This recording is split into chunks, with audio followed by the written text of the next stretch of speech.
Hey guys, Dwayne Estes, the Executive Director of the Southeastern Grasslands Initiative. And if it looks like I'm just chilling out in the middle of a creek, well, you are exactly right. That's what I'm doing. I'm up here enjoying lovely Clear Creek, which is part of the Obed Wild and Scenic River on the Cumberland Plateau of Tennessee. And as you can see, I'm just sitting here in a nice spot, just kind of chilling out. And the water's nice and cool, about a foot deep where I'm at.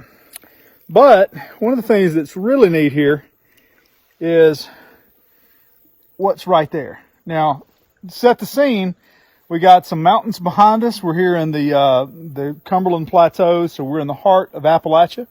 And if anybody knows where their trees are, that big tree up there standing alone is a white pine. That's a classic northern species, Appalachian species. And then behind me over here, see those dead trees right there with the dead branches? Well, those are Canada hemlocks, also called eastern hemlock, Tsuga canadensis. Those are, again, trees that are classic with the Appalachian region and northern species. So what we're going to do now is going to hop up out of the water, as much as I hate to, and get back into the hot temperatures. And we want to go into this shrub thicket over here and take a look and see what we see. So let's see if we can ease up out of the water here. All right, you can see what we're working with. Beautiful stream. There's some American water willow down there called Justicia americana, those beds. We're dealing with cobble bars here, so large boulders.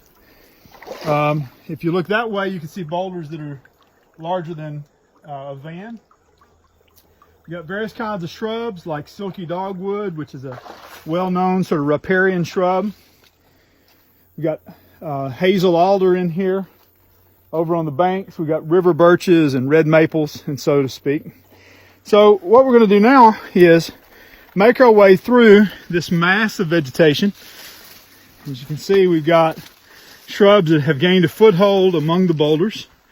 We'll be very careful in here because this is a place where you might encounter a copperhead or a timber rattler in this case. So we're going to go straight on over there. I'm going to raise the phone up so you can see. Zach Irick, our Southern Appalachian coordinator, is here with me. He's off in there somewhere. Zach? Yeah, I'm right here. Raise your hand up. Okay. So Zach's over there. I'm going to see if you guys can see. And now we're going to walk straight into this. Come on back down. You can kind of see what we're working with here. Zach and I are doing what we call biodiversity exploration. And so we are working for the National Park Service. Zach has recently gotten a large grant to work with the Park Service, and we also have a couple other contracts with National Park Service to do some work to document the plants along this creek system here. But now what really comes into play, super cool, after we get right up off of the riverbank, now we're beginning to see species that you might not expect. So here beside this hazel alder is a persimmon tree. And then we've got cutleaf coneflower, Rudbeckia laciniata. And then we've got Joe Pye weed, Eutrochium fistulosum. But then look at what happens. It opens up back in here and we start to see a lot of grasses. Now those grasses aren't just any kind. That's actually big bluestem. And it's not your typical big bluestem you might be used to seeing in the Midwest.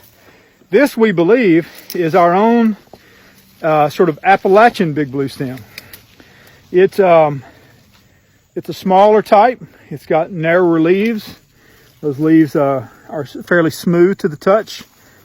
And if you begin to look at the reproductive parts here of the big bluestem, they are quite different under a microscope than is a typical big bluestem. Now, with that being said, if you go up to the top of the mountain, you're at a plateau there. And up on the top of that plateau, historically, were shortleaf pine savannas. And the major kind of big bluestem up there is the typical type. This seems to be a flood-adapted, river scour endemic type of big bluestem. And so I've already kind of given it away, but this is what we call this ecosystem. It's called a river scour barren. So let's continue looking through here and see what we find. Now, I'm having to really take a big leap of faith here that there's not a snake underneath my feet. So I am looking as carefully as I can. I probably need to do a little less talking, a little bit more listening, because the telltale rattle of a timber rattler will catch you off guard in here real quick. Here's the world rosin weed, Silphium trifoliatum, so named because the main stem leaves occur in whorls of 3. And like all silphiums, they tend to have these sort of large, sort of leafy bracts here at the base of the flowering head. These river scour barrens are really cool for many reasons. Number one, why is it here to begin with? Well, it's here because the flooding is so intense that trees can't get a solid foothold. At least they can't grow to large sizes.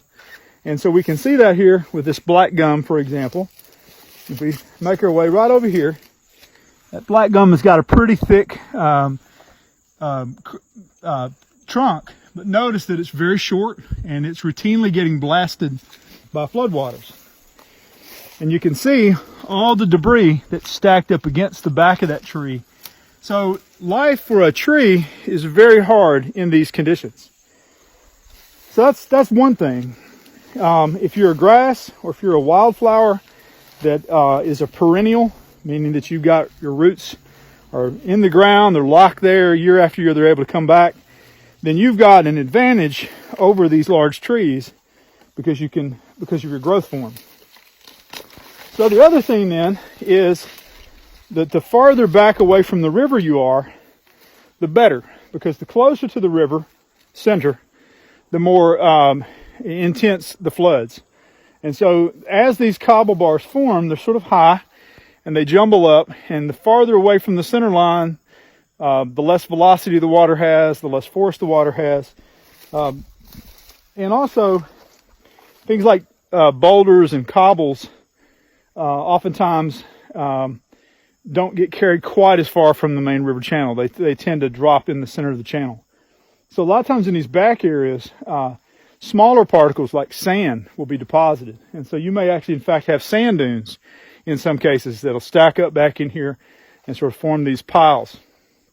So now what you can see is a really super diverse natural sort of shrubland barren that's got a lot of grasses in it. Notice these really old red cedars here. And so these are highly stable communities. They've been here a long time. They don't change very frequently. We think they probably are stable in a period of thousands of years. The species that are in here are highly conservative. They need high sunlight. They can grow both in prairies or they can grow here in the riverbank areas. And we see things like Indian grass growing beside a fringe tree, for example. Let's take another look around here and see if we can spot some of the other cool plants. Here's the stiff-leaved aster, Ionactis linearifolius. We've got a variety of types of azalea, like this one here, probably rhododendron paraclimenoides, but yet it's growing next to a typical prairie plant called goat's rue, often found in oak savannas, Tephrosia virginiana. There's some Coreopsis tripteris. And then one of the common plants that's out here is this white aster right here. We think this is actually a totally new species to science, and it most nearly keys to a plant called the bushy aster Symphiatricum dumosum, but it is reliably separated by certain key characteristics. Let's see. Oh, wow. We got a rare plant over here, Zach. Here's the endangered, state endangered, large flowered barberries buttons, Marshallia grandiflora. And actually, my colleagues in North Carolina tell me that this is actually a new species to science here, and that true grandiflora is found in North Carolina. And you can see these basal leaves are kind of strap shaped. Here comes the stem leaves, and it's got this sort of head here. It's a member of the sunflower family. Another one right there. So lots of rare plants are in these habitats. The aster is an endemic species. Here's another one. This actually recently named new to science by our friend Dr. Brian Keener a few years ago. This is a goldenrod, and it's known as Solidago arenicola, the sand goldenrod or locust fork goldenrod. Well, it's a pretty awesome sight, isn't it, Zach? Oh, it's incredible. How much do you enjoy visiting these and documenting these river scour barrens? One of my favorite things to do. Probably one of my favorite places to be, yeah.